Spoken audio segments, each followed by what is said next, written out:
Stabby, your turn to pick a door. Red. Red it is. Red it is. Okay, nice. An excellent selection there, friends. Okay, so it's interesting.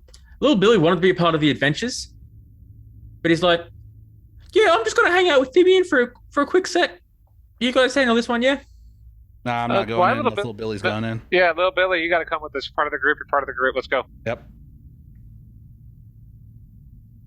You want in or out? In or out? Make up your mind right now, little Billy. Little Billy is like, he's looking at the wall and you can see there's like a little bit of the blood reach the wall instead of the ground, and he's scratching that off with his finger. He's just shaking his head, and he managed to get the blood off, and he's like, "Yeah, all right, I'll come." There we go. Excellent. And he's just got his hands in his pockets and he's just looking around. Excellent. So you guys go through the red door.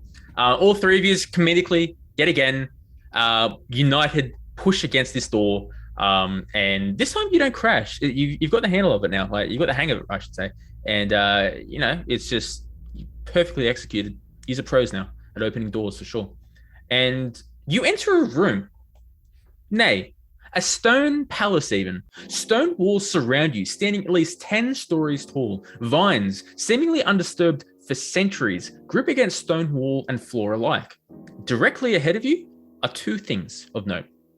Firstly, you just see an incredibly out of place, cheaply made wooden sign just out in front of you, which reads, "Put your head between the thumb and index finger." He requests a question, and he in turn offers an answer.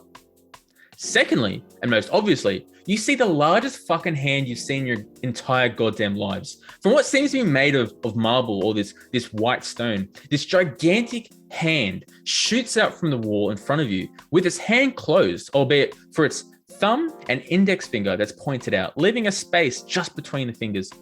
The hand is just stuck in this pinching motion. Stick my head between the fingers. No. Wait.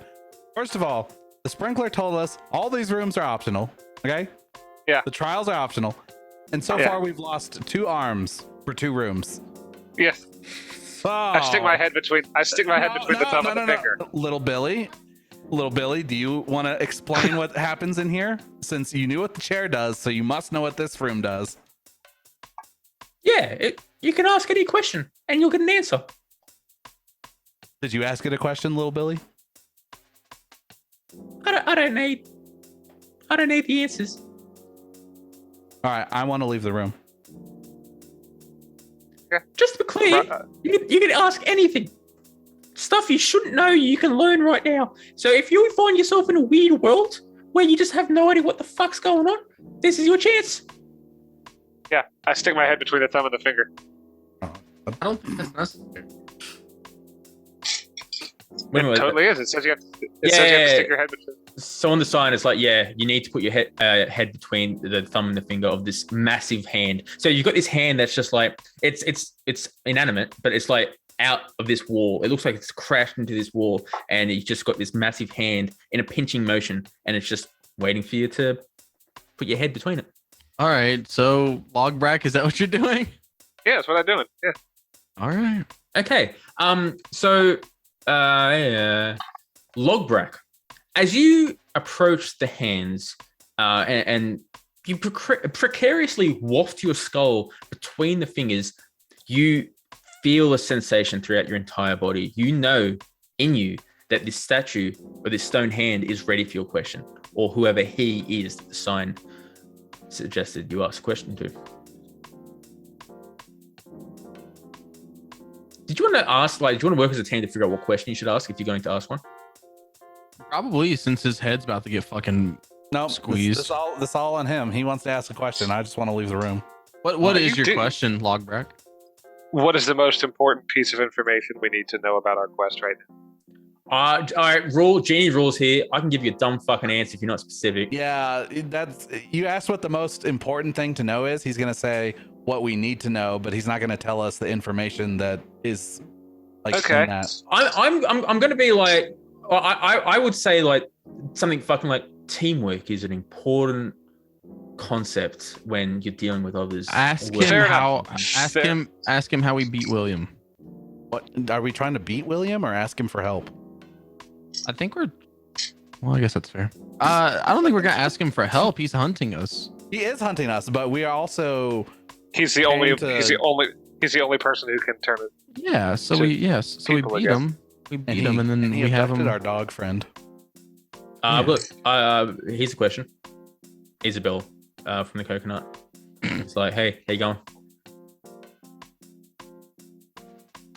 Okay. Yeah, I'm in the bag. I don't want to talk about this. If you could just, thank you.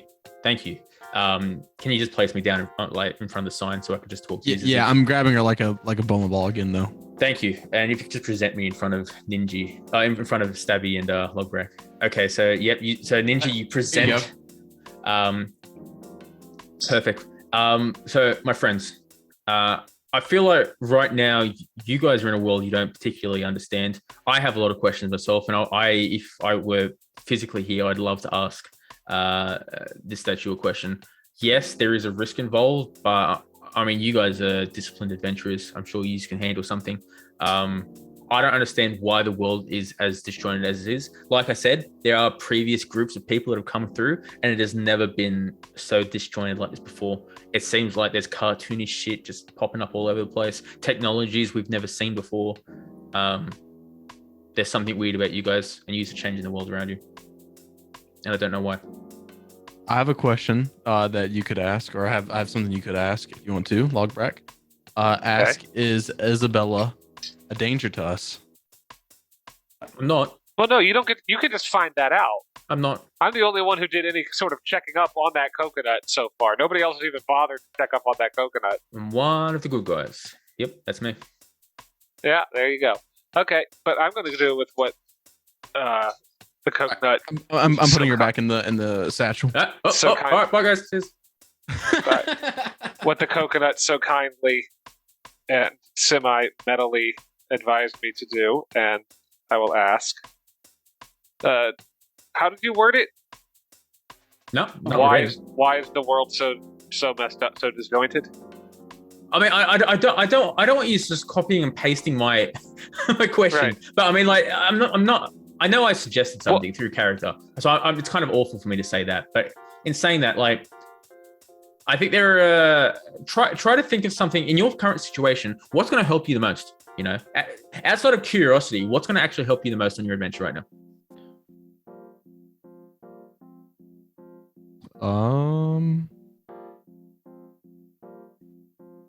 I don't know. Knowing what the hell is going on in the world. Is that what you want to go with? I don't know, because I feel like you're going to punish me for that being vague. You're going to say somewhere there's a dog taking a shit in the world, and that's what's going on. I want you to comfortably. I'm not going to be a dick to you, but if you give me a super vague question, yes, I will do that. Yeah. Okay.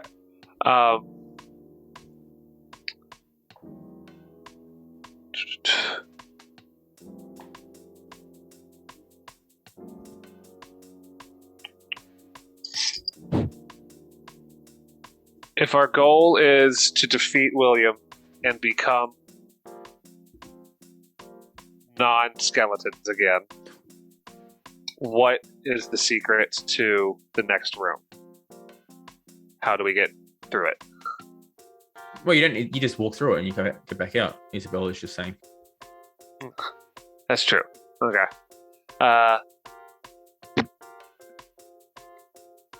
Okay.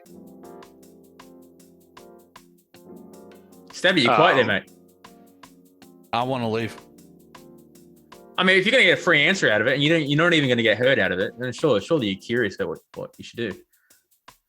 Allegedly, not going to get hurt out of it. You're not. 2 arms so far. I mean, surely it's Logbrak's the one that's going to get the damage, right? No, I don't know. It might be that we think Logbrak's going to take the damage, but actually his companions who are not being shielded by the thumb and finger take the damage. All right. Oh, yeah. Okay. So, all right. So you're hanging really close to the door, then, I imagine. Yes. Yes. Okay. All right. All right. Fair enough. Does William have any weaknesses?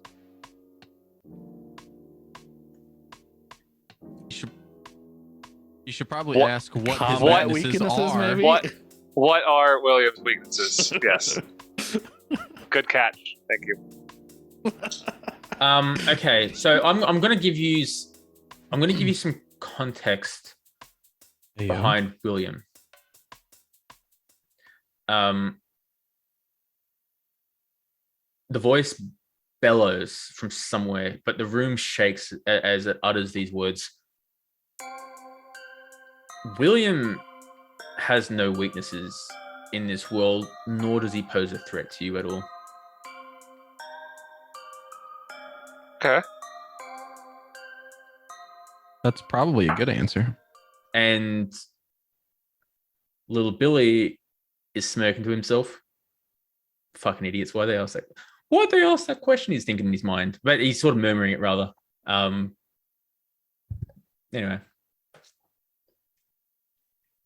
All right. Cool. So that's the question then. As you answer the question, as this voice answers the question, I should say, the palace shutters and throws you all to the ground. Logbrak, you are knocked into the thumb of the hand and take 1 damage to the skull right now at the tremendous force that this place is emitting. 1 damage, done. Addition to this trembling, to you tripping into the pinching, the fingers, it closes on your head right now. Roll agility right now for me. All right. Give me a second. Just updated my XP.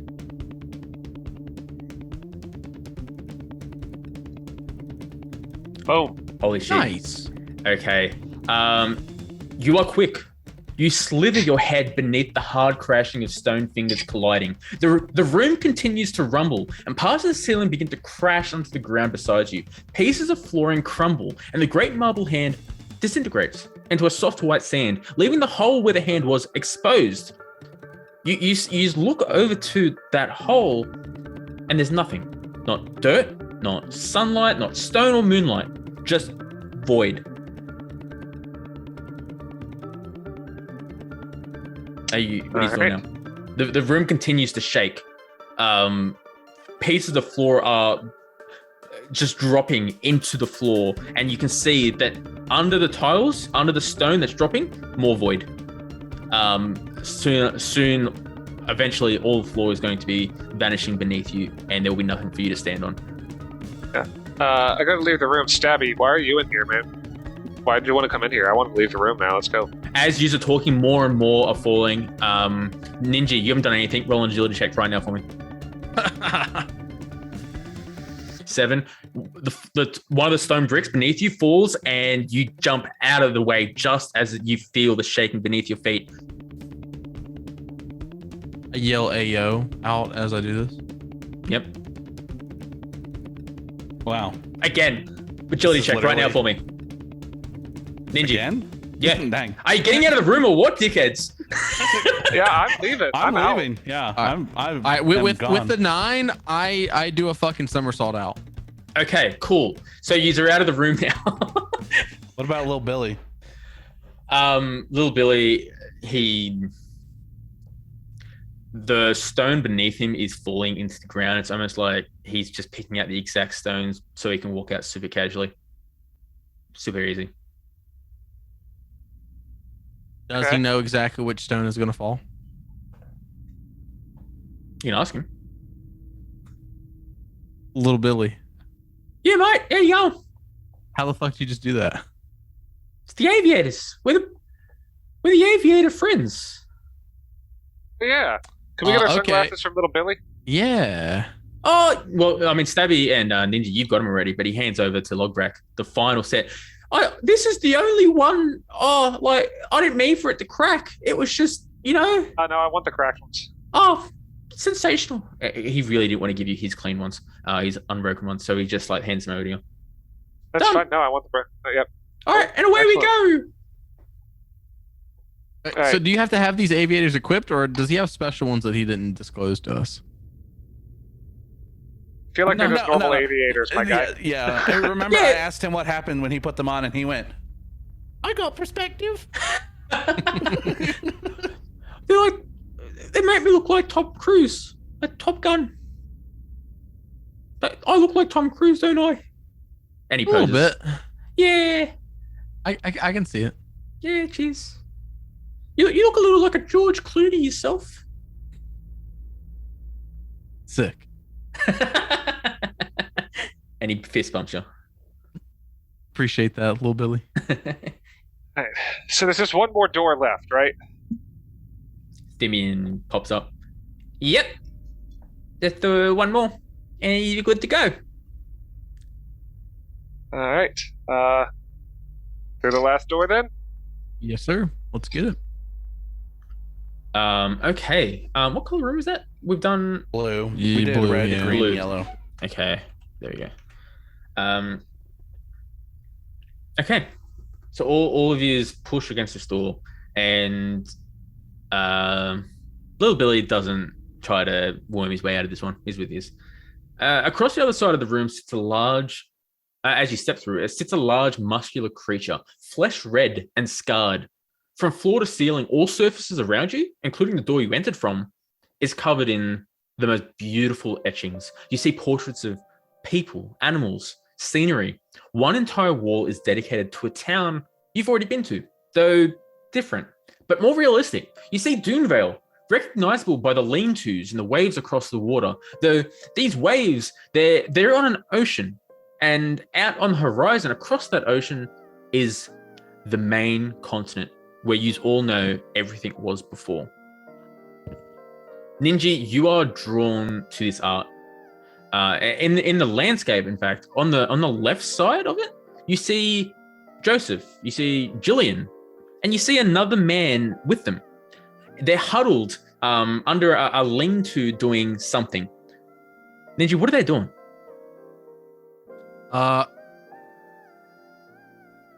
Those are your Getting siblings, married. by the way. Oh, okay. What's that, sorry? It's a wedding inauguration. Wedding inauguration? Yes. I don't know what that is. You're getting married to your It's siblings? specific. These It's are- specific to elf culture. So, like, the president is getting elected or sworn in and married at the same time? So Joseph and Jillian are your siblings, right? That was never completely disclosed. They are family. Joseph- I disclosed Jo- that. They are family. Yeah. Well, a wife is family technically, but okay. So they're family. Hold on. we- Hold on. No, I'm being a poor DM. I want to work with this. So it's an inauguration. Yeah. So- Wedding inauguration. It's specific to elf culture. Okay, so Right, but who are they inaugurating for what office? all right. So just to be clear, who's getting married? Well, first of all, it's a wedding inauguration, so it's a little different. Hold on. It's so so Joseph is getting elected a wife. Oh, okay. So it's like an arranged thing. Okay. Yeah. All right. Interesting. And what's Jillian doing? Like, what is she doing? In this interaction? She's the ordained minister. And who's the guy? It's me. You're getting married to Joseph. No, I'm just I'm just there. So the way the wedding inauguration works in elf culture, the wife is not present. Only the family of the elf are there. I love it. All right. Yep. Okay. Yeah. Okay. And you know for a fact, obviously, you have a limited perspective on the art, or the artwork has a limited perspective of the scene. But you know there are other people sort of gathered around the inauguration there. Okay. And the what's the general feel there? Are you excited? Are you a bit? What's the general feel? Jillian is frowning. Joseph is he's got a massive elf boner, and I'm kind of displeased. He's got a boner, but fact- the wife's not even there yet. Correct. All right. So he's super keen. He's pitching a tent in front of his family. All right. We've all been 12 and had to stand at the front of the class, okay? Keep in mind, we mentally broke this man. We destroyed him, He's just a shadow of his former self. And by we, I mean, I guess exclusively I did that, but Okay. So this wedding inauguration is going on. You can see, it's funny, I didn't describe this in the scenery, but you can see in the scenery that Joseph is indeed pitching a tent right there. He's added that detail. And that red fleshy creature, he was huddled, but he was like sort of, you can see he was etching something on the floor there. And the large fleshy creature, he stands up and he makes his way over to your side, Ninji. Crossing his arms, he says to you, Ninjitsuki, you're fairly close to losing it all. You need to figure out what this little guy needs to get out. As soon as that happens, you can go back there. He first pointed, when he said little guy, he pointed to Stabby. And then when he said to go back there, he pointed at the etching. Okay, so I guess Stabby, what do you need? An arm right now. So the creature is like, I don't really know what all of this is, but your friends here have a lot of time to figure out what they've got, Stabby included, but you specifically, Ninji, if you don't let him out of here and do what he needs to do, then you're fucked, and they'll just keep repeating the cycle and figure out what they need, and they can get out as needed. So I need to let Stabby out of the room, or I need to let the red fleshy guy out of the room? No. Not the room, the world we're in.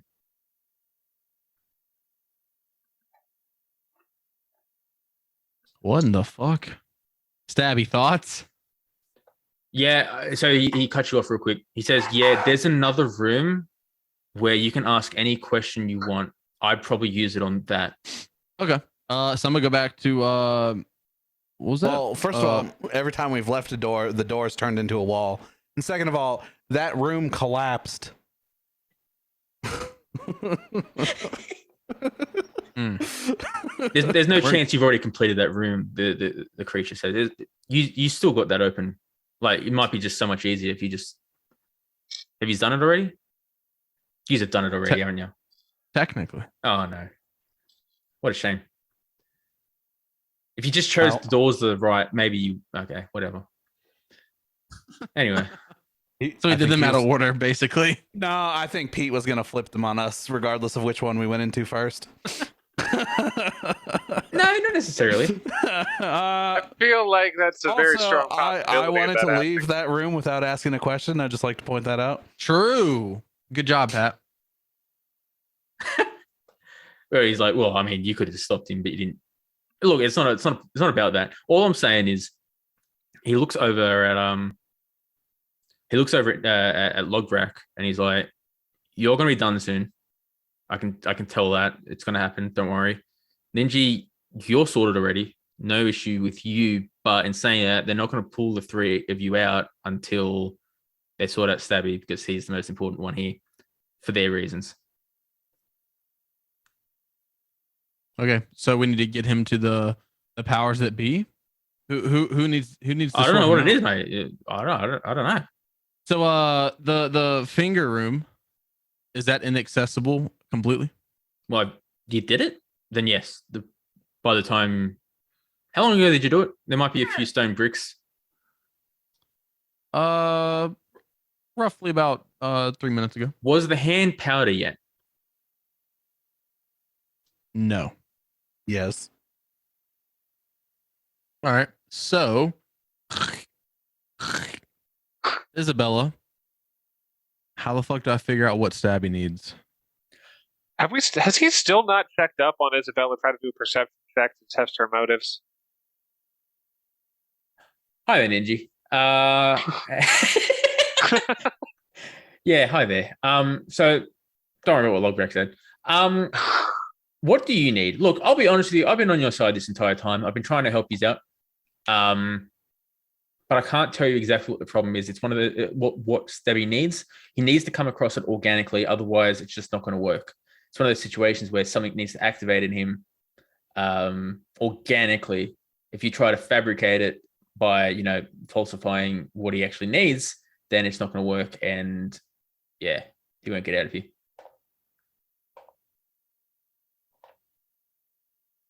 And the fleshy creature comes along. He's like, yeah, sounds about right.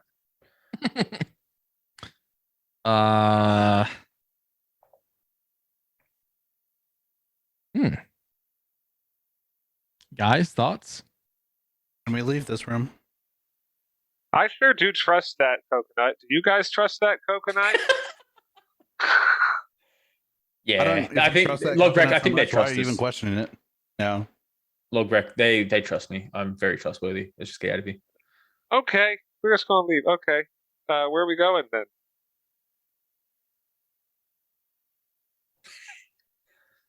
Oh, are we actually leaving the room? Well, Isabel chimes in. I think the black door's open now. If you just want to, we could just leave this place and just go on. No questions asked. Done. Yeah, let's do that. Let's go through the black door. Let's do that. Something bad's gonna happen to me at some point. Yeah, but it's just to you though. All right, so little Billy, he's there with you. I forgot about him. Obviously, and he pulls out of his pocket some leaves, and he throws them over to the fleshy creature, and he's like, "It's on me. It's on me. Yeah, keep it up. It's just lovely." And the fleshy creature's like, "Thank you, sir." And you see the fleshy creature put those leaves, like a bunch of leaves, on a pile of leaves that he's got in the corner. Like he's got stacks of leaves just piled up. Dang. He fucking stacks of leaves. Wait, little Billy, did you just pay him for something? Well, I'm just for being a good guy.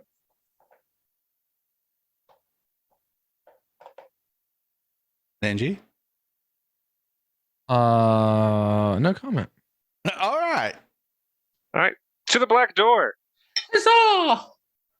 And you all go out, and it's funny. Simming the sprinkler as you enter the main room, the main hallway, not there.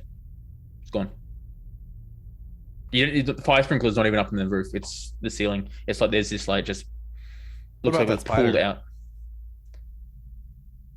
Yeah, is a spider there? Spider's gone. Oh, okay. Good. Fucking hate spiders. And you also notice that black door is gone. Straight up. Just gone. And it is behind that door, where the door was, is a stairwell. Like a small room. Just like not much width to it, just like a small stairwell for you to go up. I said we go up it. I don't know if we even have a choice in this one. Yeah, I think we have to go. Yeah, we got no choice here. All right. So, okay. Let me figure out where I'm up to.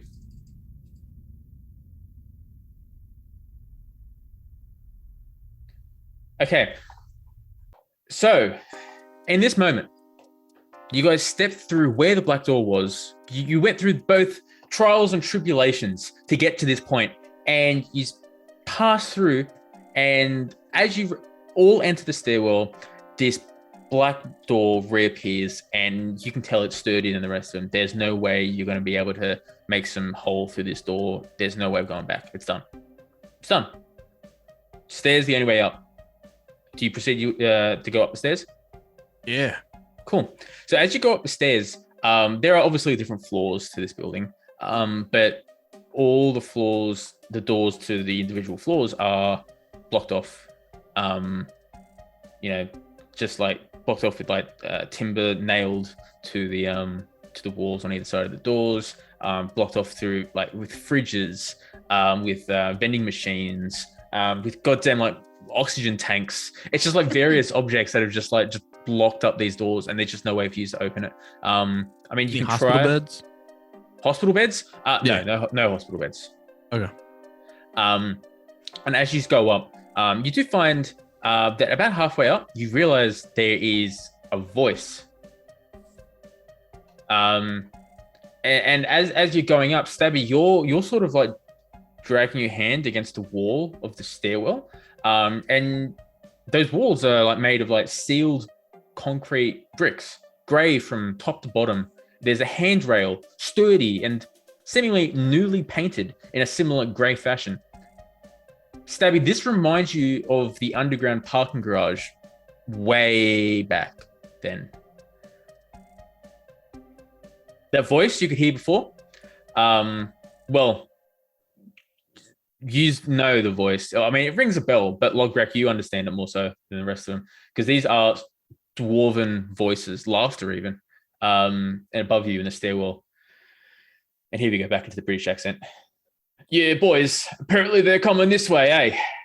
The voice echoes down the stairwell. As you reach the fourth and final floor, you find a crowd of dwarves just rallied in front of what you think is William's room. It's the last room on the entire building. It's the Runt and his little gang, is it? Been waiting for you to tell you truths. The dwarves, they jump on top of each other, and the dexterity of these dwarves is comparable to Olympic gymnasts. None of you have a Zord. None of you have ever seen anything like this. And finally, when the last dwarf, the speaker of the group, jumps on the very top, you see what they're doing. They form to make one mega dwarf. Yeah, a Zord.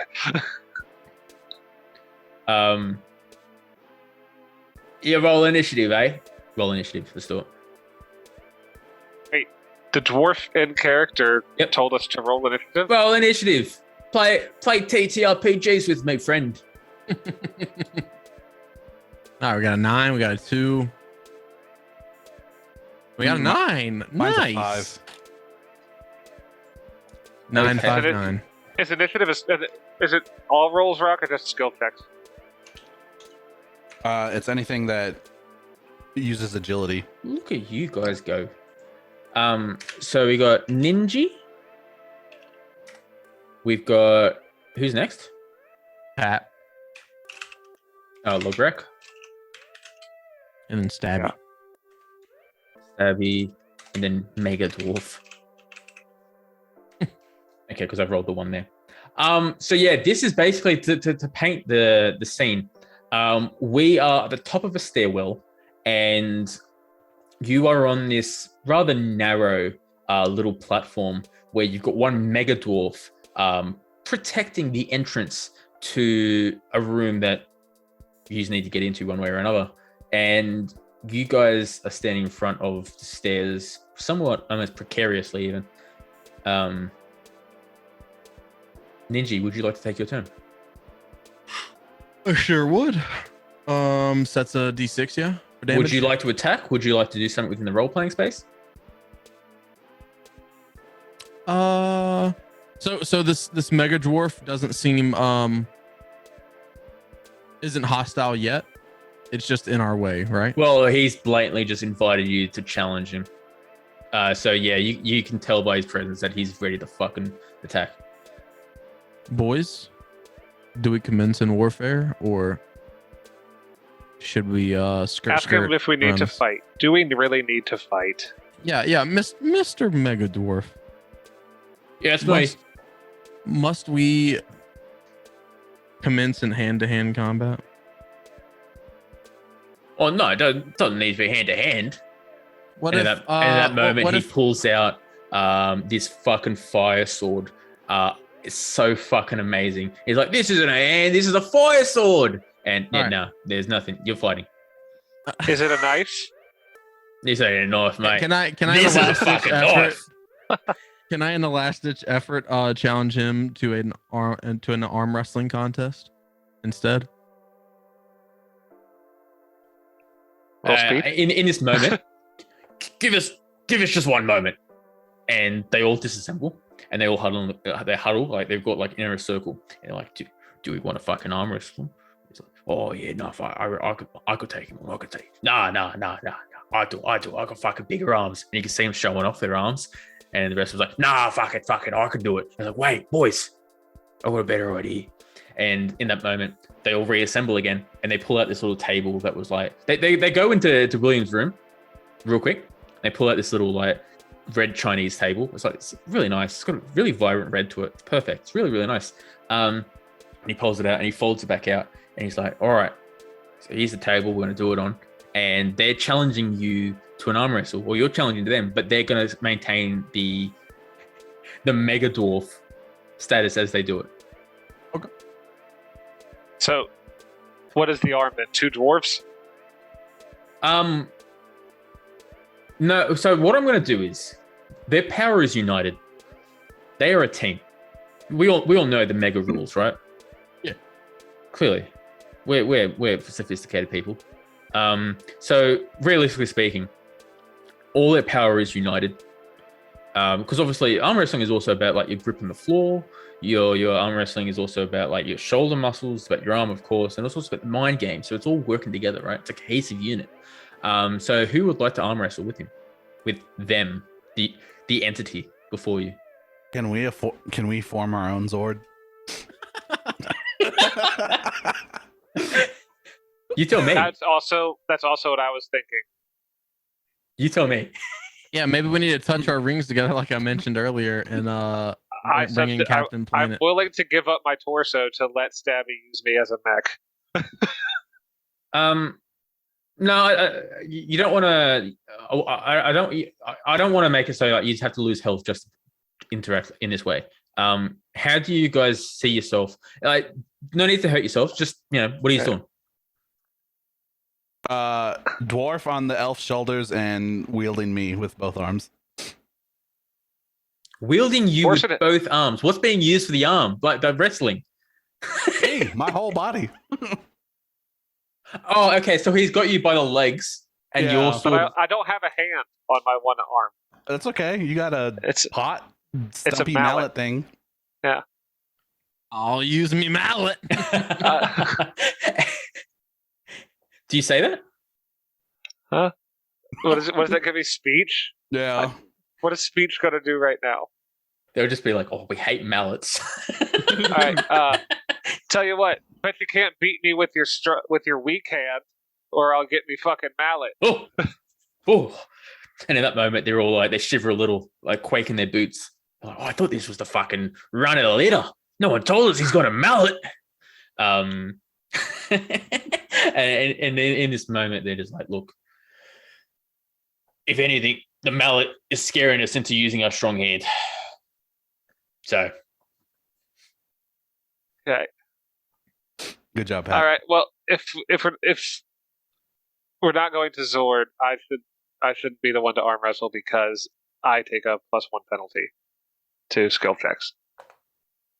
True. But you've got a +1 chance to hit with your mallet. What I'm going to do is I'm going to get you all to roll strength. Okay. All right. But yes, you're going to have to -1. I got a 2. Are we like flexing amongst ourselves to see who should do it? I got an 8 with the penalty. Oh yeah, I got a 1. 8. Get it together, weaklings. What? Sorry, we got 8, a 1, and a 2 for a 2 for me. Yeah. 8, 1, and a 2, and 11. So what I'm going to do is I'm going to roll. I'll be honest, it's not looking good, boys. So I'm gonna roll because there's 5 of them. Okay, 16. So it's you have rolled an 11. They've rolled a 16. Which is so we lose the arm wrestling match. Yes. So in this moment, I think I'm gonna. So again, we've got the dwarf at the bottom. We've got the elf in the middle, and elf is holding Stabby. Is that how it was? I believe so. Yeah. I think we had the dwarf in the middle, but I mean, yeah, dwarf's in the middle. Okay, dwarf is in the middle. Yeah. Okay, so you guys are in that position, and Stabby is just being held onto by these mega sort of fucking dwarves, right? And it's fucking awkward because you've got like a whole dwarf just gripping onto this bony gnome, right? And in this strength contest, this arm wrestle, this mega dwarf is struggling at the beginning of the wrestle, but then just slams down Stabby, and Stabby takes 1 damage to the torso. Damn. Best out of 3, yeah? You want to do that one? Give you a Sure. chance. Should we roll again? No, I So- just use my one good roll. I'm going to get this session. All right, just to clarify. Hold on. Before you do that, all right, they get to roll 5d10, and you guys are getting to roll 3d10 minus 1. So mathematically, you're going to die if you keep doing this. All right.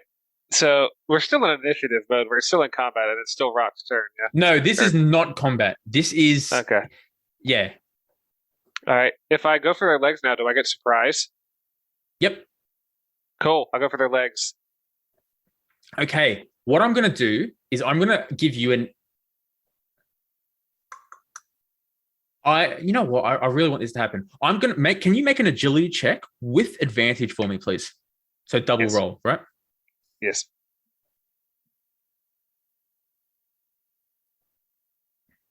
Nice, critical right off the fucking bat. That's so good, dude. Okay, so out of nowhere, the rest of the boys aren't expecting this at all whatsoever.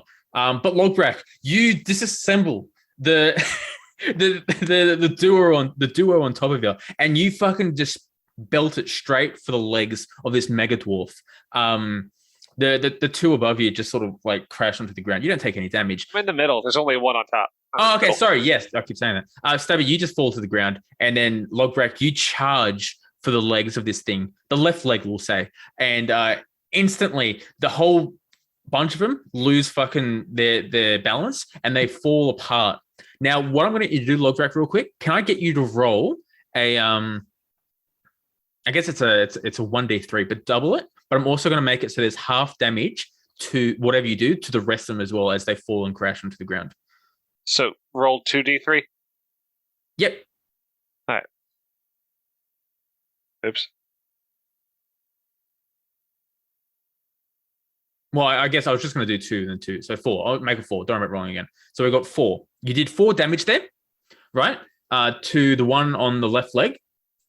And then you've done 2 damage to the remaining 4. So we're looking at, 2 times 4, 8. All right. So we're looking at 12 damage. They still share a health bar. Well, in this moment, what I'm going to do actually is they're all crashing onto the ground, and I was going to get them to have another go, but their turn is going to be them just sort of like trying to get up and trying to like dexterously Disentangle themselves. Yes, exactly. So that's what you get by having that critical. I mean, yes, you didn't do that much damage. I mean, I So guess they're just all laying in a pile on the ground then. yeah, and they're just trying to disentangle each other from whatever, and they're going to spend a whole turn just getting up. Now, So I'm going to say it is. You know what, Ninji, you used your turn to propose a Arm wrestling match. an arm wrestle, which was a good move, seeing as Logbrak got the opportunity to take a really big attack there. Stabby, please, if you'd like a turn, sir.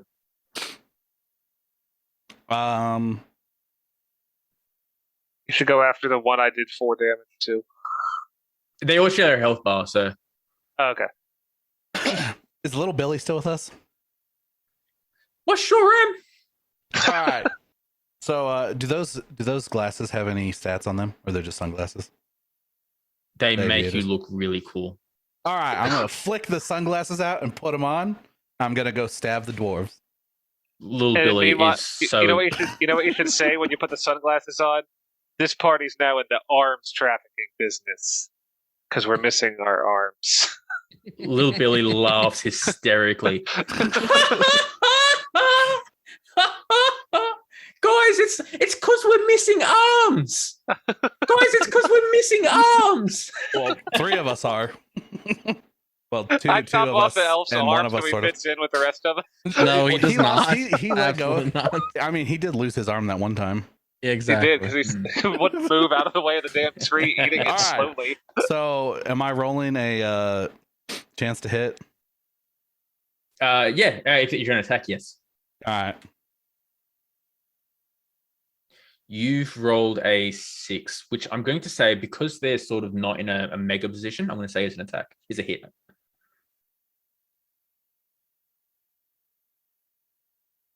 One d4 and a 1. Okay. But it was a really cool one. Yeah. So you put these aviators on and you're looking super slick, and you look at little Billy and you're like, watch this. And you just sort of scrape one of them on the shin. And that's Nice. it. And the dwarf is like, "Oi, don't do that." That's it. He's just like, it's not that big of a deal, but he's like, "Fuck off, don't do that." Okay. So in this moment, it is now the Mega Dwarf's turn, and they're going to assemble very quickly, and they're, hop, hop, hop, hop, hop, hop, hop, and they're all on top of each other. And now they're like, okay, we're ready to attack. So what they're going to do is so they've got one dwarf still on the ground, and they're just going to grab that dwarf, and they're just going to, like, it's like an NFL throw, like a quarterback. Look at me relating to you Americans. And he's just going to pelt it directly into who am I going to throw it at? I'm going to throw it at Ninji. Wow. Yeah. Can I catch him? I don't know why you'd want to, but To not take damage. Wouldn't you rather try to avoid it? I'm going to say you will need, if you want to, roll a 1d10. I'm going to make this a really tough check. If you get a 10, No. Okay, never mind. Doesn't happen. Rip. Yeah, I was going to say, like, if you had a 10, you could have, like, grabbed onto the him guy's and, like, collar spun and then around. swung him back into the dwarves. But no, Rip. he pelts it straight at you, and I'm going to roll to see if it hits you. That's a 4, which I believe does not hit you. But the dwarf still, like, hits him, though, right? It just doesn't hurt him. No. So they'd be like, "Oh, I've got this dwarf. Oh, fucking," and it pelts it at him, and then noggin straight to the left of him. Does that dwarf take damage from, like, hitting the floor or anything? And the dwarf's like, "Hey, fuck off! Don't do that!" And, like, he's just done. He's like, "Why did you do that?" Anyway, I'm going to say they lose 5 health from that.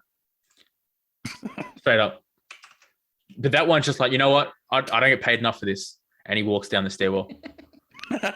Hell yeah. All right. Who's paying them? Never mind. All right, is it Ninja's turn now? Yes. Make a perception check there, Logbrak, real quick. Fuck.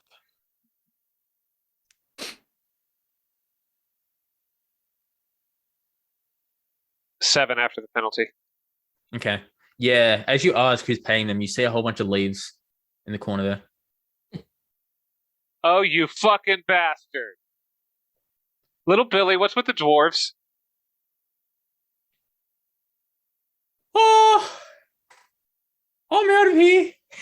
No, I'll catch grab his little around. Billy. Grab little Billy. Grab little Billy. Grab him. Boys, take care of him.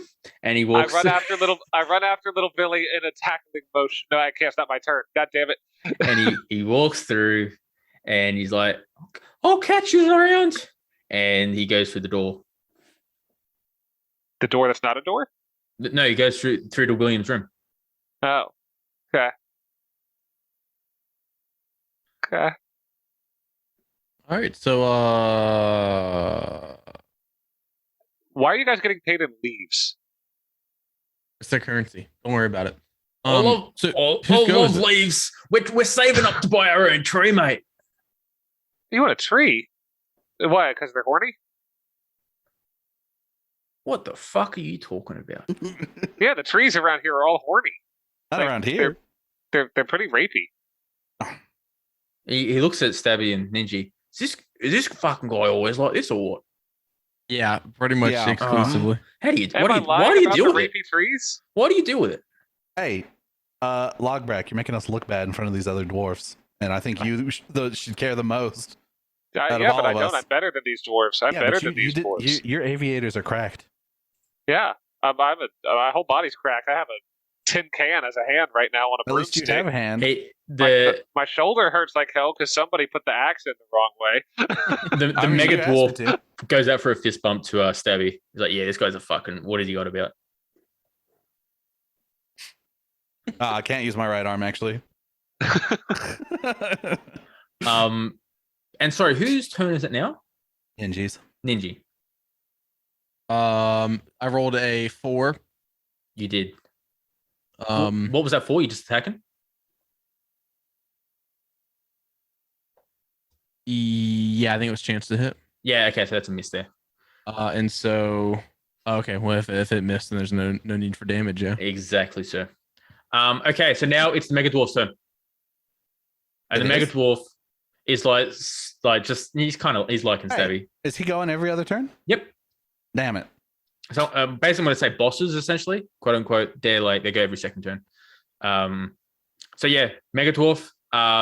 He's liking what Stabby's got for sale. Like he's fucking, they're cool. And goes directly to Logbrak, the second born, right? And goes directly for him and just hammers down with that fire sword. The dwarf, or the entity draws that sword back out again and just slams it down as hard as he can against Logbrak.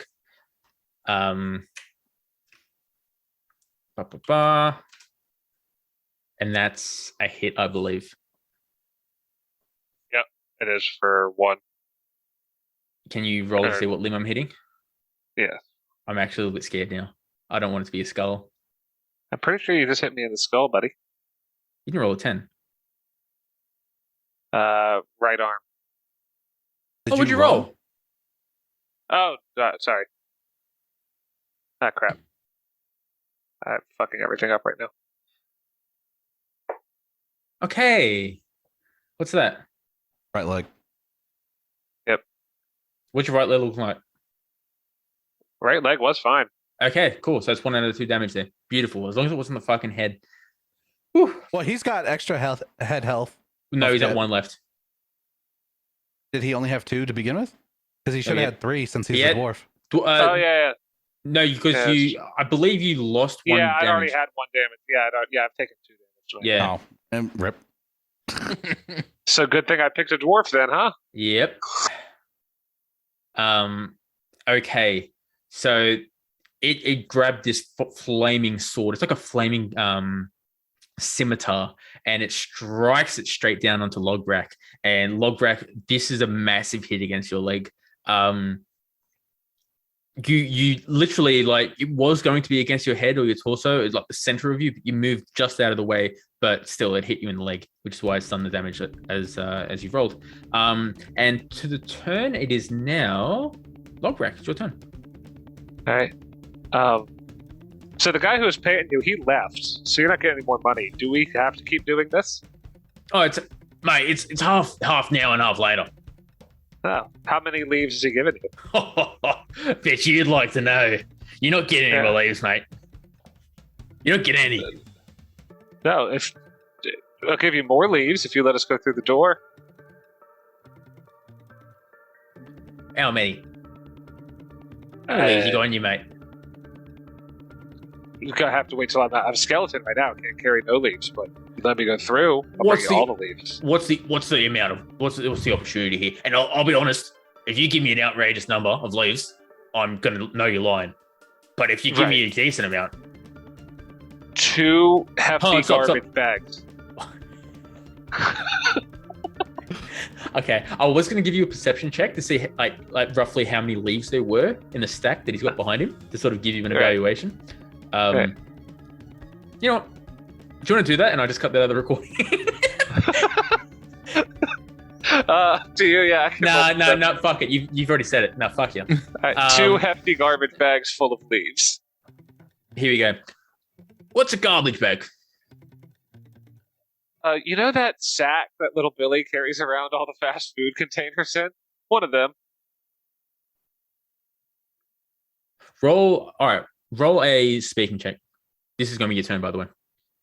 I get +1 to speak. I get, one of them, or I'll get my fucking mallet. I get +1. So what's the full sentence? A clean recording, go. There we go. It doesn't matter. I rolled an 8. No, it doesn't matter. Tell us what the sentence is in full. I'll give you two hefty garbage bags full of leaves, or I'll go get me fucking mallet otherwise. Love it. So that's a 9. That is a 9. Perfect. So these guys like they huddle around and like two bags of leaves, and he pulls out some of his own leaves in his pockets, because you've always got to carry like just on hand leaves. Yeah, you gotta have spending leaves. Yes, fuck you leaves. So they're like, oh, I've only got 5 leaves on me at the moment. We just take this guy's stuff and just fucking walk off and be done with it. These are retirement leaves. We get retirement leaves to do whatever we want. And like they're all like working together, like, yeah. And he rolled a 9. Let's be real. So yeah, they're all right. We'll take your leaves, but we want them now. I told you I don't have any leaves on me now. I'm a skeleton. How do we know you're not going to fucking run off? My word as another dwarf. We don't respect you in the slightest. Just straight up. Think outside of the space. What do you think you can do? Is there anything at your disposal you think that you can go get some leaves? Well, no, because we can't get back to the room of many things. You got a KFC bucket.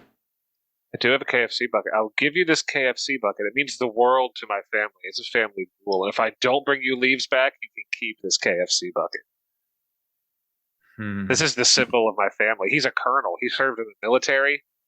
He is a high-ranking official. They grab the cardboard bucket and they're like, "What is this made of? What is this KFC bucket?" A material forged in the fires of my family home, known only the ways of. Wait, shouldn't you just tell them it's a tree? It's made out of trees. It's made out of leaves, mate. I don't know. They want the leaves. I don't know if they honor trees and if they want to know it's a dead tree. I think that might piss them off. Said they want to. It's paper, mate. Yeah, it's a forged, known only in my family, called cardboard, made from. Given to us by the trees. This is a stretch, dude. The whole thing was a stretch, Pete. I can't believe you let it go this far. I'm giving you a KFC bucket. I've got a blank sheet of paper that used to have the lyrics to "Living on a Prayer." No, this is the KFC bucket is a helmet worn by my family for generations. I tell you what. If you give me the bucket, you give me the paper that the fucking gnome's just fucking floating about there. Hang on. Which paper are you giving him, Stabby? It's not the one with like the death poem on it, is it? I don't want the Eldritch poem going to the Dwarven Hoods. Well, Pete erased everything on the paper. Okay. Because I was trying to use it, and he was like, "There's nothing on there. It's just a blank paper now." Yeah. It wasn't initially. But no, I'm. Well, how do I want to say this? I'm going to say it's blank, but it has the potency to instill other eldritch secrets. Oh, sick. You might see some Nirvana. You might see. We have. Ninji has the letter. Well, don't give him the letter. But I do have the letter, though. The letter's gonna expose our friend. We also want your mallet arm.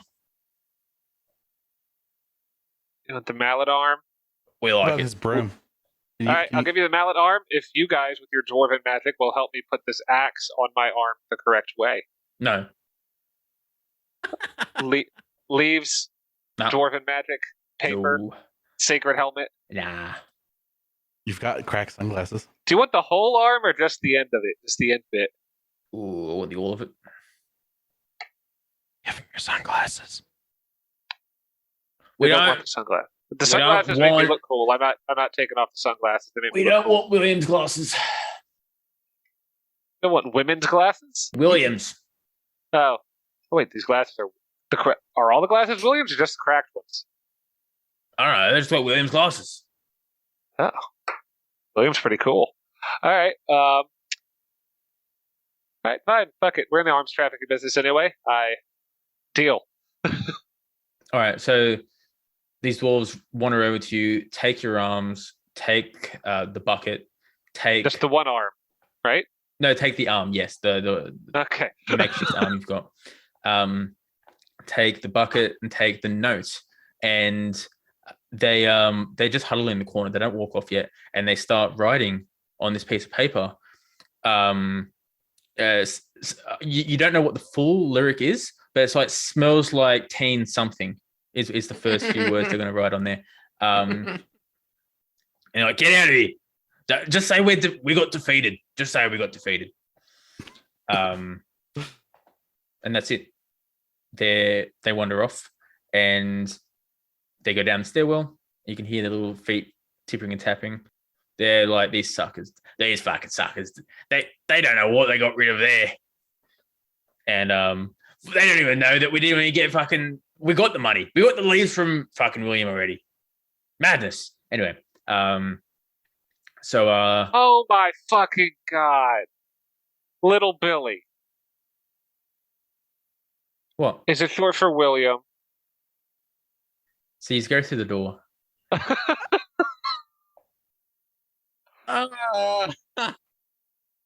So you go through this door. It's like it's like a carved door. It's beautiful, a brown wooden door with etchings across it. It is fantastic.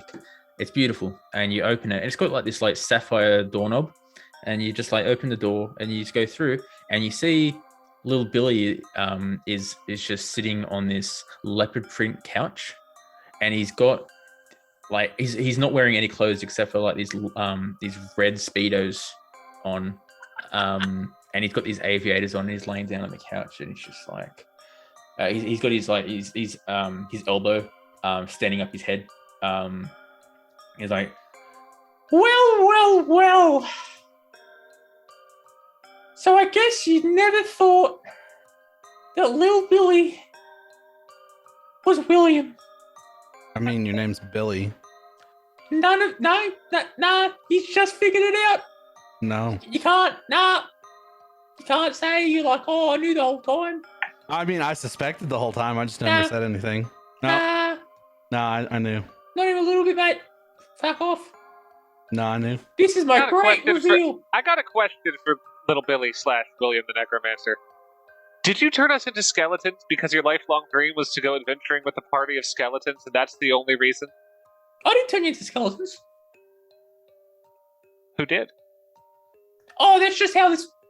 It was the best situation for you guys to figure stuff out.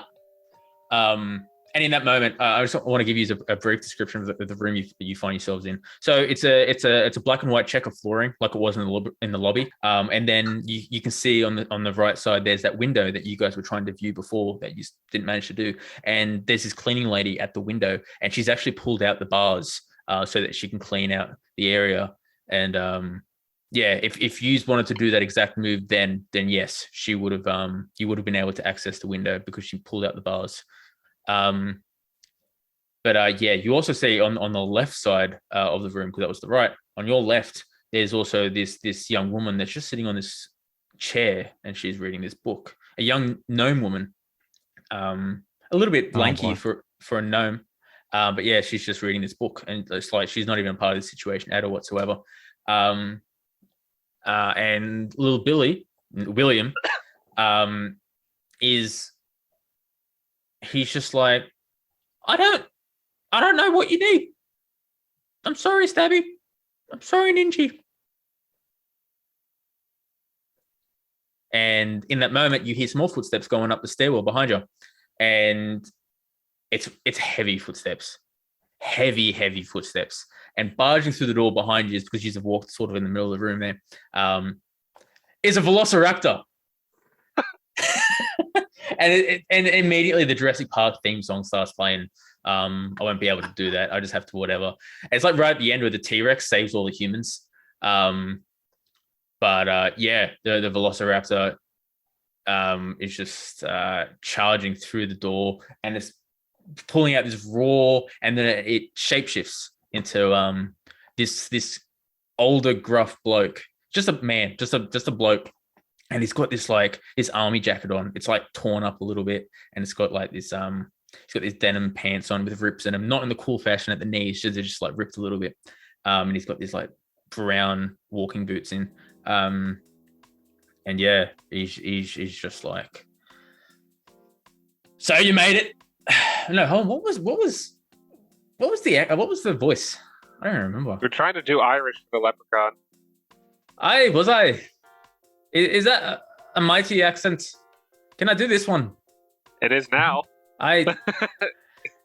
So yeah, he's just there, and he's like, oh, it's Stabby. You won't be able to fucking make it. You haven't got it in you, laddie, I should say. He did not have this accent, did he? No, but it's great, and we're keeping it. Is it, or is that just Patty saying that? Great. All right, fine. But yeah, so at this moment, it's just a standoff essentially. You've got this fucking short bloke, this Danny DeVito in Speedos with aviators on, leaning on a couch, and you've got this bloke that was a velociraptor standing behind you, just sort of taunting at Stabby. Any questions? Any interactions? I've set the scene. You've got all this stuff around you. Yeah. What the fuck is going on? Who are you asking? Anybody who can answer that question. It's general to the room. Okay. Thank you for the Velcro sounds. It's actually a good segue to what's going to happen next. Ninji, as you unopen your bag, Isabel starts floating on her own volition, and she heads over to William, and she rubs close up to William, her love, and she's like, I'm sorry I have to do this. And from the coconut, this magic pierces the veil of reality, and you see this portal just open up right in the center of the room on the ceiling, and it begins to suck in everything, pulling everything away. First thing you notice is you see the gnome woman that was reading the book. She gets pulled into the portal. It's this purple vortex. The next thing you see is the cleaning lady. She gets pulled out into the portal. She doesn't have a good enough grip. You see Simeon, the sprinkler. He gets ripped out of the flooring, out of the walls, out of the ceiling, and slowly this long rope of piping that is Simeon the sprinkler gets pulled into the vortex. Everyone else, William is holding onto the couch that's actually like stuck into the wall. The three of you, can I get you to roll an agility check, please? Roll a 4 plus 3. Ooh, I got a 10. Okay. Yo, we got double 10s. Okay, so what I'm going to do with your 10, your 10s, plural, you guys, you hold onto this, what do you grab onto? What do you reckon you grab onto? Tell me. Is there like a wall sconce or something attached to the wall solidly? You know what? There are pillars in the center of the rooms. Latch onto the pillars. Latch onto them, and with your 10s, Stabby, you weren't going to make it, but united, the two of you grab onto Stabby and keep him close, making sure he doesn't get pulled into the vortex. The coconut, Isabel. Do I do that? I wasn't going to make it with a 7? How do I do that? I guess it is a 7, isn't it? You know what? No, we're doing it this way. Sorry. We're making a team effort right now. No, I want to know. I want to know how this is working with my one arm. So and Stabby's one arm. You know what? You told me. You stick it through his femur.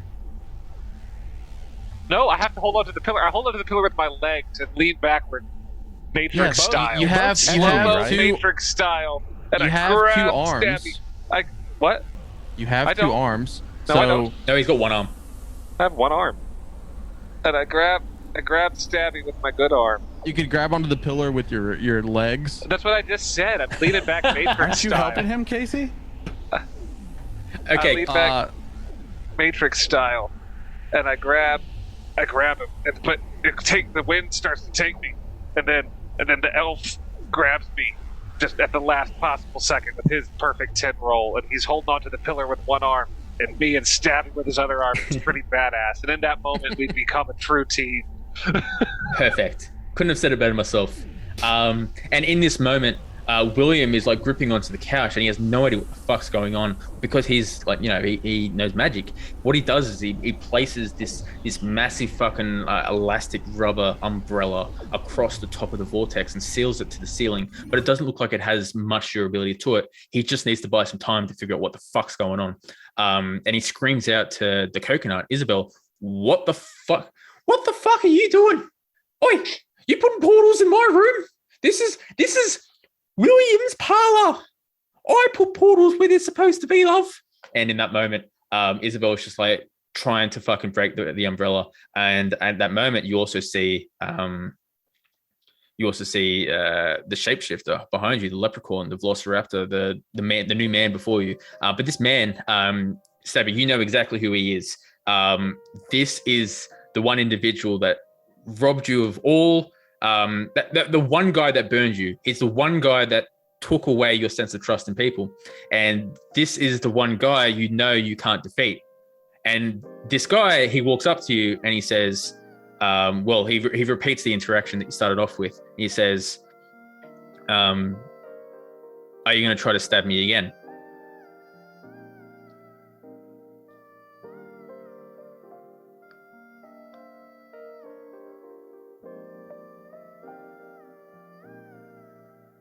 No. I mean, that's a hard one. So he's like, look, you can try if you like, but you'll die. And in that moment, roll initiative. Let's go. Ooh. Oh, but I don't want to try. I think I'm pretty afraid of this guy. Am I not? Yeah. 4. Got an 8. 8. I got a 5. Okay. Ba-ba-ba. Okay, 4, 5, 5. And I'm going to roll as well. Ayo.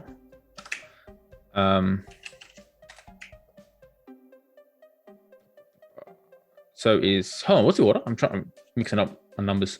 Stabby, Ninji, me.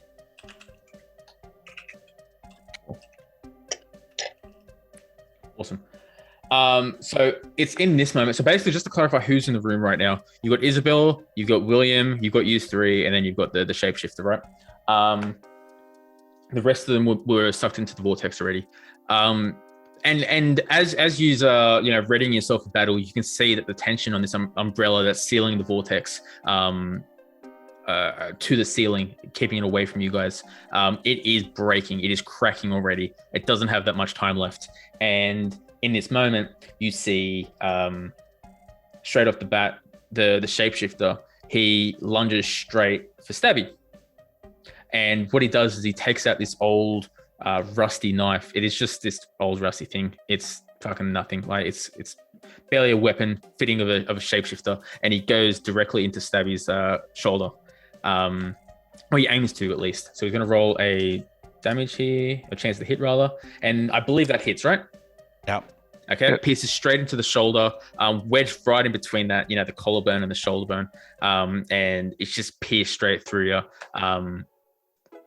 At this moment, it's terrifying for you. And if you could just roll a limb damage for me, even though I've emphasized already that it's fucking hitting your arm, let's just go with it. Please tell me that's an arm. That's my missing arm.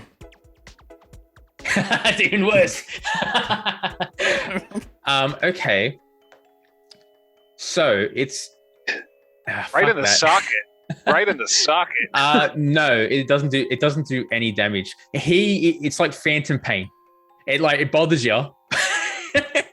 But he blatantly misses you straight up. That's the beauty of the mechanics in this game. When you've lost limbs, you have less chance of actually getting hit, right? Well, thank God I didn't hit my torso. Okay, and that's his turn there. But as he is close to you though, Stabby, he's like, you don't have that knife, do you? You won't stab me. And then yes, it is Stabby's turn. It's Stabby's turn, isn't it? Yeah. Yes. Stabby Ninja me. What are we doing? Fuck it. I'm stabbing him.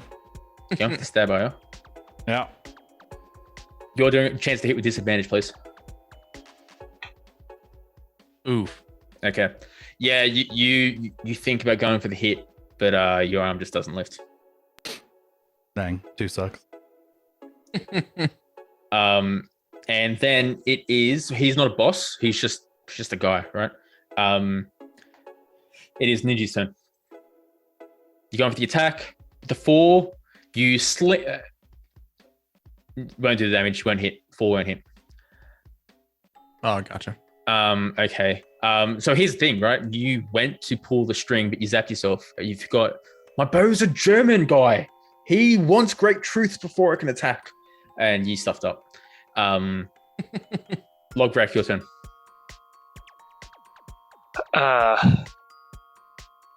Why are you attacking us, Shapeshifter? I'm not letting you out. I mean, you. I Hold on, he's attacked the Irish. He's Irish. I'll let you 2 out, but I won't let Stabby out. I attack the umbrella.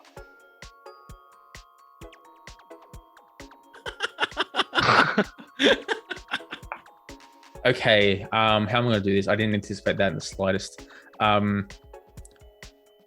Yeah. Okay. The enemy doesn't want us out. He doesn't want to let Stabby escape. I just said we became a true team. I need to let Stabby escape. That's the way out. That's the way out. Okay. Can I get you to roll damage against this thing? It's not going to have any duff. It's going to be an automatic hit, but you're just going to have to roll damage against it.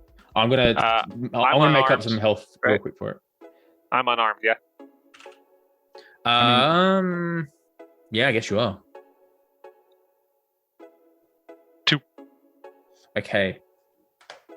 All right. So this thing, it cracks a little bit more. Not too much. And okay, so that's your turn there. We're gonna roll back onto the guy. And again, this guy's just going straight for Stabby. He has no reason to go for the rest of this. Stabby, I'm gonna roll a 1d10. That's a 6. That's a hit.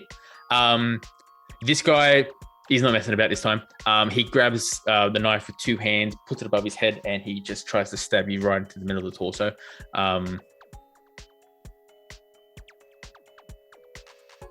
Can you roll a toughness check? And that's an 8. Jesus, this guy's so fucking good. Okay, so he goes for the lunge. But tell me, how do you evade this thrust to the chest? So am I laying like on the ground? No, you're just standing there, just like sort of paralyzed, open. It looks like you're just sort of scared.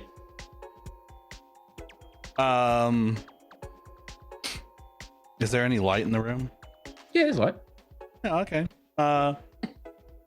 So the reflection off of my aviators sort of like blind him, and he just like completely misses because I'm still paralyzed in fear. Yeah, perfect. Looking cool as hell. No, perfect. The reflection on your glasses has blinded fucking the shapeshifter here somehow. Okay. Ninja, use your super powerful bow on the umbrella. Alright. What are you doing? Jesus You got to role play. Wait, wasn't it my turn though? Yeah. Yeah, I forgot that. Yep, sorry, I forgot that he attacks. I forgot. Yep, my bad. Yeah, so Stabby's turn. Rip that too. I know, right? I'm just gonna attempt to stab this guy again.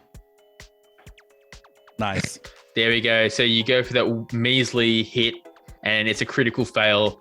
And in this moment, you drop your weapon. Nice. Yep. End of your turn. So now go. it's my turn, right? Yep. All right, are we gonna roll with that 2 that I rolled, or roll again? Roll again. Oh, what? Are you attacking the umbrella? What are you doing, Casey? Yeah, I was gonna attack the umbrella, but it's not working too well. Okay, so you've rolled a 4 there, and again, you've gone for the string of the bow, forgetting to fucking remember that this bow is German and it needs great truths, as Germans do. Okay, then Logbrak. I'm going back for that umbrella. Okay, let's roll for the damage. D3. Oh, why did I make you do a chance to hit? Ninji. That's true. It's a guaranteed hit on the umbrella. Yeah. Oh yeah. Okay, hold on. Can I get you to do damage then, Ninji? Sorry, let's go back a sec. Yeah. You said damage. Ooh. 6. Okay, so you've done a 6, and honestly, so the cracking on the umbrella is like going from center to the sides, right? Like you can see it sprawling. So when Logbrak hit it, you could just see a little bit of the cracks, maybe reaching like, dare I say, 10% of the way. Maybe about 8%. I don't know what the fucking maths is. But then you come along with this shot with the arrow, and you pierce directly into the center of it, and that shattering, the cracking across the umbrella, increases. One might say halfway across. So now the cracking has reached about halfway across the umbrella, and it looks like another hit like that might destroy this umbrella.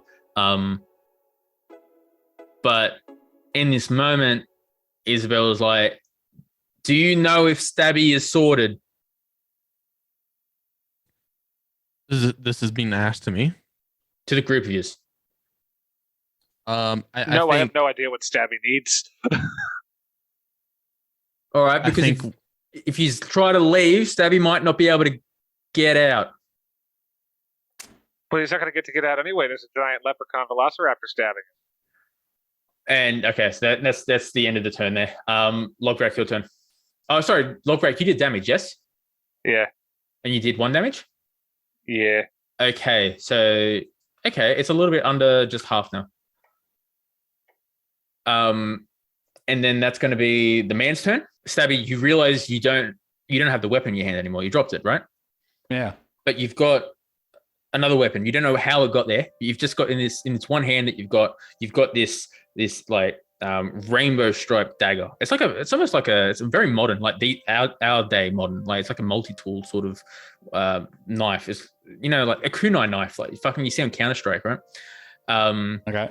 You've got one of those, and it's like rainbow stripes, and it looks so fucking cool, dude. It's like the maddest thing you've got, and it just says "Love Daisy" on the handle. And you've got this thing, and you're prepared to do the damage you need to do. What would you like to do on your turn? Isn't it an old man's turn? Yes, but you've got the weapon now, so I'm going to give you the attack right now. Oh.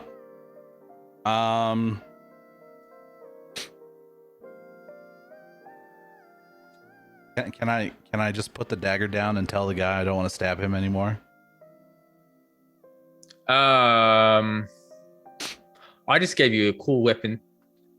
And I'm throwing it away. I know. Okay. All right. So you've got this weapon, and it says "Love Daisy" on it, and I also should say it sort of fills you with like a nostalgia, a time before.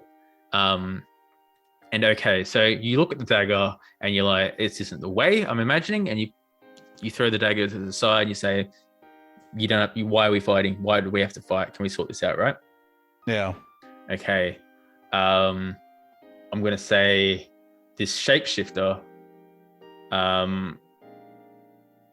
He's gonna say, "I knew you were always soft," and that's when he goes for the attack here. So he's gonna take a hit with advantage because you're unarmed,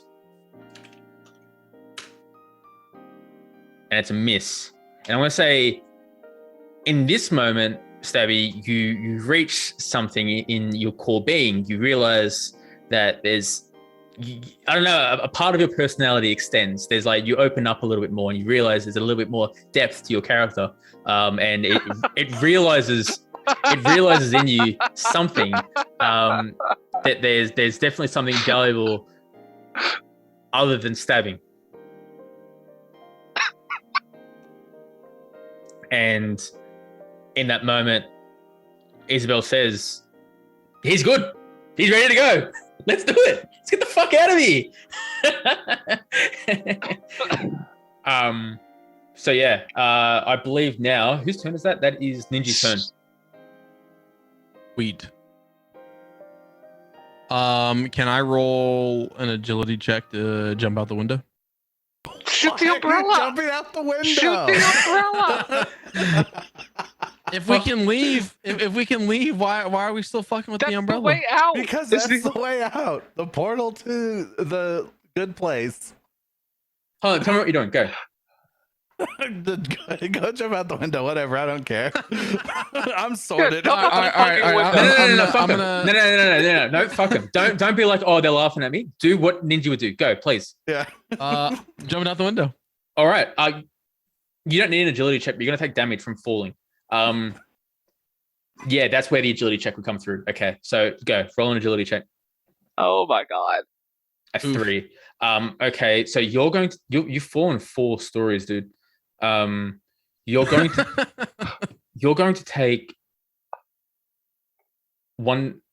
Hold on, what's your health situation like? What's my health situation? Yeah, tell me on your limbs. Skulls 1, everything else is good. Okay, I'm gonna say both your legs are fucked, gone straight up, and you take 1 damage to your torso and arms. Yikes.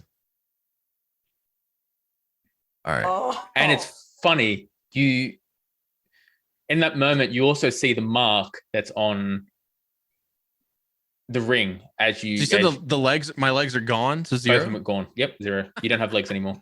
You see the mark on your ring, and you see that remember, Isabel said, "Put your finger on this mark and say my name, and you'll be fine." All right. So or rather, actually, just to clarify, it wasn't "you'll be fine." It's going to be only do this when you're in trouble, because you're not going to be able to take this back. And one could argue, are you in trouble? That's up for you to decide ultimately here. I'm not using my get out of jail free card. Not for that. I can break some He's sticks trying and to have peg reverse legs. railroad you. No, I'm not. Your friends just legged it out the window. Oh boy. And with that, Logbrak, you want to have a turn? I attacked the fucking umbrella. Okay, can I get you to roll damage? Yeah. Yeah, you can do that.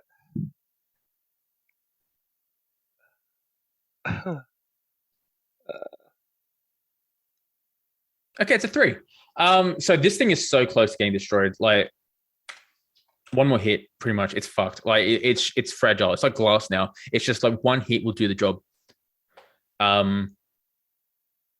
But yeah, so in that moment, it's the guy's turn, and he's done. He grabs the knife you threw away, and he picks it up, and he says, "You've never been able to use this thing. I don't know why. Yeah, it's smart of you not to even try now." And at that moment, he jumps out the window and chases after Ninja. Great. Good. Stabby, break the umbrella. Well, you do realize that immortal shapeshifter just jumped out the window after our friend, right? Our friend who also jumped out the fucking window. The friend who's got the magic ring to help him out if he needs it. I mean, we should probably go help him, yeah? I don't want to jump out the window. We're at the final fight. The way out is right there. I don't want to jump out the window to the bottom of the goddamn tower again. The way out is right fucking there. So if I break the umbrella, though, is it going to pull him too? Because it might not. He's gonna suck everybody. You Everybody know gets nothing sucked. right now. Everybody gets sucked. Hey, yo. He jumped out the window. Yeah, but he's our friend. Stick your head out the window. See if he wants you to jump out the window after. See what he wants. While That's you're a great arguing, Isabel is desperate to get this portal up and running. She attacks the umbrella itself, just the coconut form, and it's just going to be an unarmed attack. Go stick your head out the window while Isabel's attacking. That's a 1. So it's very, very, very close to being destroyed. So she's attacking anyway. By the time we get down to him, she's going to have the umbrella broken open. All right. I'll attack the umbrella. Okay.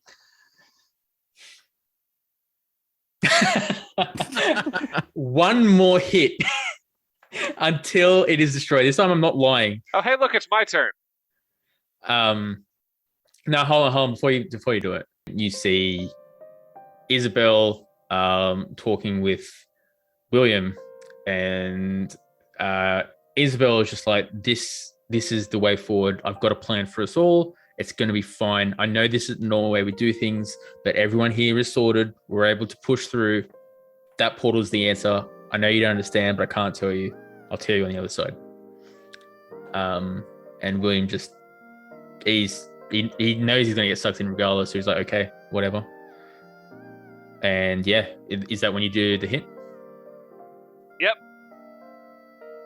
Yep, I jump. I guess I'm just punching an umbrella, right? With my good hand? Yep. So you leap into the air. You've just got one arm, a one-armed dwarf skeleton guy just punches through with a 3, pushes his fist directly into the umbrella. It shatters, and you are swallowed by this portal, Logbrak. Gone. You are gone. Isabel and William get sucked into the portal as well. They're pulled through. Ninji? Then what happens?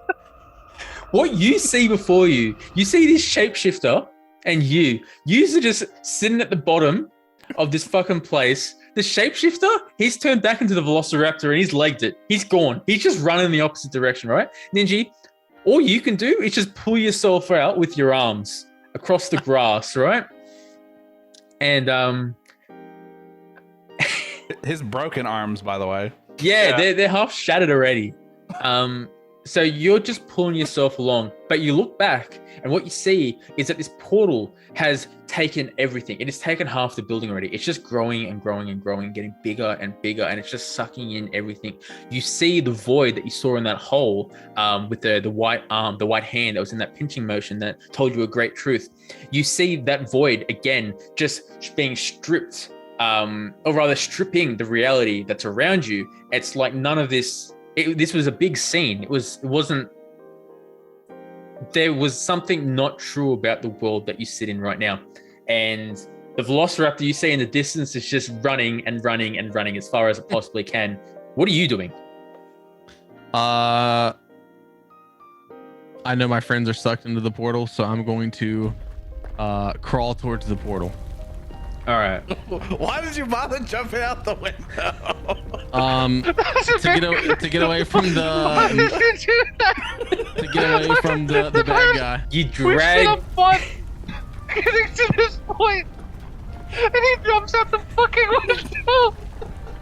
You drag your broken body, Ninji, into this vortex, this storming vortex, and everything around you gets pulled deeper and deeper into it. And eventually your body, as opposed to you walking into it, it grows and grows and captures you into its grasp. And that's it. The next thing you realize, it's like you've woken up. In this moment, you are... the first one to wake up is Logbrak. He went through the portal first, right?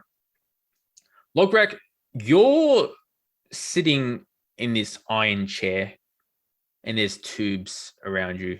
Tubes like in your arms, in your mind, in your head. You've got bandages all across you. You're in a patient's gown. And in this moment, you see around you, you see Ninji to the side of you. All of you are not bone. You are flesh. You are people. You are Logbrak, Redmayne the dwarf. And it looks like you've taken a lot of damage in a recent battle. You see to the side of you, Ninji. He's looking like a corpse. He is frail. His skin is pale white, and he is broken beyond almost what seems like broken beyond repair. But in the center of the room, you see this big, luxurious table. It's like a big, luxurious operating table, and you see this little thing, and it's weird. You don't know why you know this, but you know he's a gnome, and this gnome is wearing this orange jumpsuit, and he hasn't woken up quite yet. But you just see these. They're like doctors. They look like doctors, but they're in robes. They're in denim robes. And they're just hovering over Stabby, super excited. Super excited for him to wake up. Very, very excited. And Ninji. Bogan Fantasy Hospital. We got denim robes going on. Ninji, you wake up, but you are tired. You are very, very tired. You can talk, but you feel like you've been through a lot. Definitely more so than the others here. Logbrak looks damaged. Sure, like he looks hurt, but he looks healthy-ish.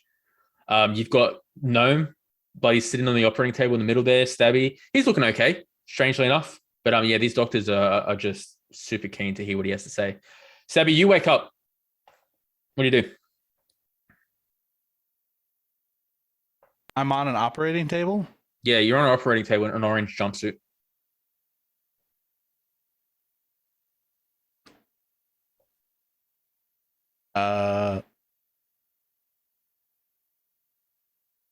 Obviously, I stabbed the guy on the left. You have no weapons. God damn it. But you learned something. Where am I? What's going on? So What around you is it's like there's these flasks of like bubbling residue, these green liquids. You're in like a perfectly white room. The floor beneath you is just this steel that's just perfectly clean. You're in a very sterile room.